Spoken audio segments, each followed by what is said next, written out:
Good morning बच्चों, जय हिंद। आज हम लोग देखने वाले हैं पेज नंबर 19। किस पाठ का?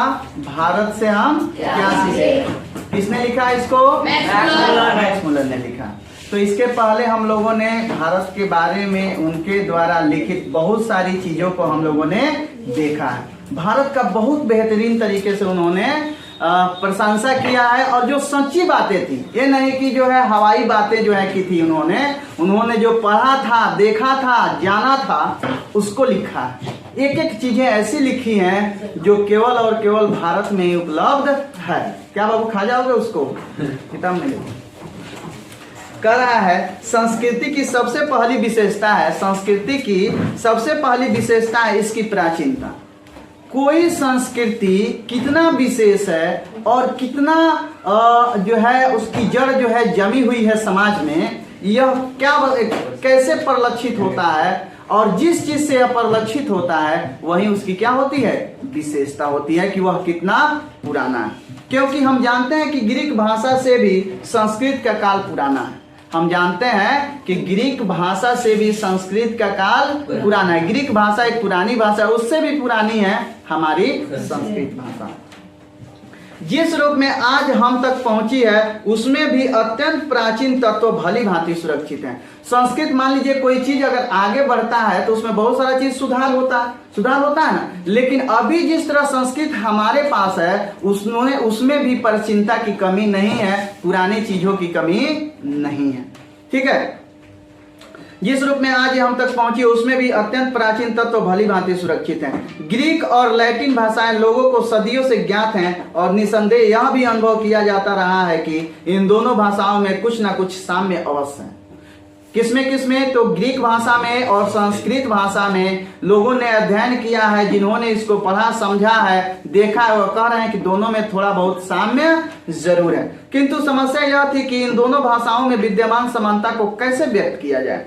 ठीक है, कैसे व्यक्त किया जाए, इन दोनों में जो समानता है उसको कैसे व्यक्त किया जाए, और कौन कर सकता है इसको? जो दोनों भाषाओं का ज्ञाता हो, जो दोनों भाषाओं को बहुत बढ़िया से जानता हो। तो इस तरह का कोई विद्वान होगा तबे ना उन दोनों में क्या विरोधाभास है, क्या समानता है, इसको वह बढ़िया से बताएगा। कभी ऐसा होता था कि किसी ग्रीक शब्द की निर्माण प्रक्रिया में लैटिन को कुंजी मान लिया जाता था। लैटिन को क्या मान लिया जाता था? कुंजी मान लिया जाता। बच्चों किताब पर ध्यान रखो और देखो कौन सी लाइन पढ़ाई जा रही है। खास करके आशीष कुमार बाबू गाल पर से हाथ उठाइए। हाँ, सीधा बैठिए। चलिए, बच्चा सब आता है, लगता है कि जैसे घर से थका हुआ इसे जल दिया। तो ऐसे काहे ला रहे हो क्लास में? एकदम बढ़िया से सज धज के, थोड़ा सा बाल उल झाड़ के बढ़िया से फ्रेश होके आओ। क्या अभी थक जाओगे तो बहुत दूर तक न जाना है जी हम लोगों को।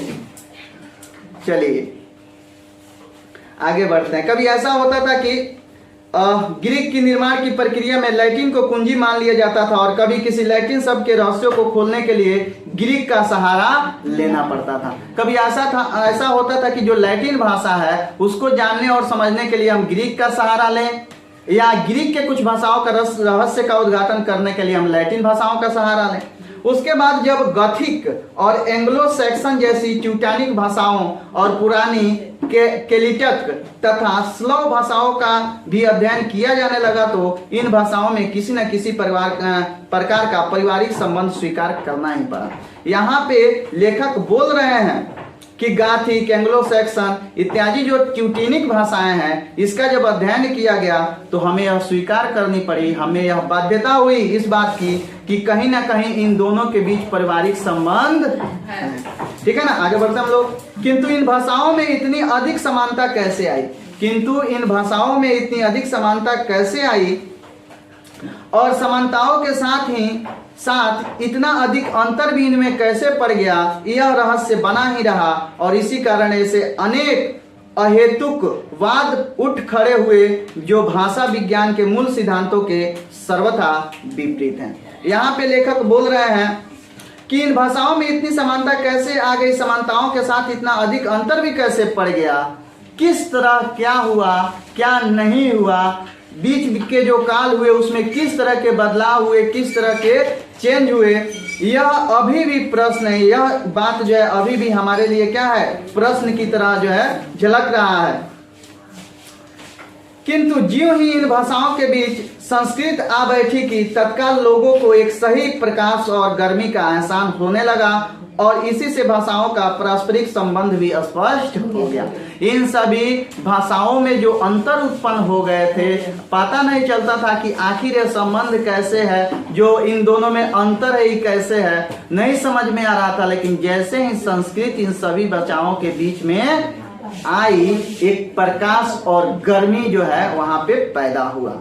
ठीक है, जो सभी भाषाओं को क्या कर सके, कनेक्ट कर सके। और इसको हम आगे देखेंगे कि संस्कृत आखिर कर क्या रहा है। ठीक है, निश्चित ही संस्कृत इन सब भाषाओं की अग्रजा है। क्या है? अग्रजा है। उससे अग्रज माने क्या होता है? बड़ा भाई। और अनुज मतलब क्या होता है? अग्रजा मीन्स क्या होता है? बड़ी बहन हो सकता है। हमको लगता है कि अग्रजा मीन्स क्या होता है? बड़ी बहन। तो इन सभी भाषाओं की बड़ी बहन क्या होगी?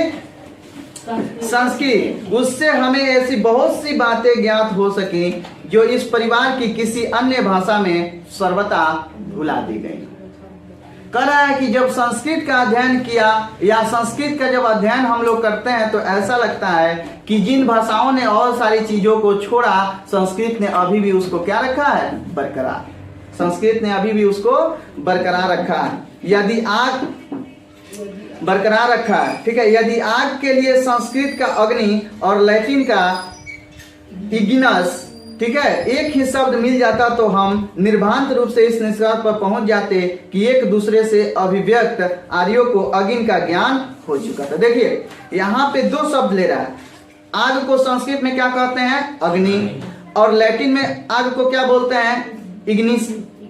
इग्निस ये ना लिखा है जी, इग्निस। अब देखिए थोड़ा सा इसमें समानता है कि नहीं? अग्नि और इग्निस में थोड़ी सी समानता है। तो चलिए इसी समानता को यहाँ पे हम कवि जो है, लेखक जो है, इसको बताने का प्रयास किया है कि एक दूसरे के अभिव्यक्त आर्यों को अग्नि का ज्ञान हो चुका था ही लिथुआनियन, उग्निस और स्कोटिक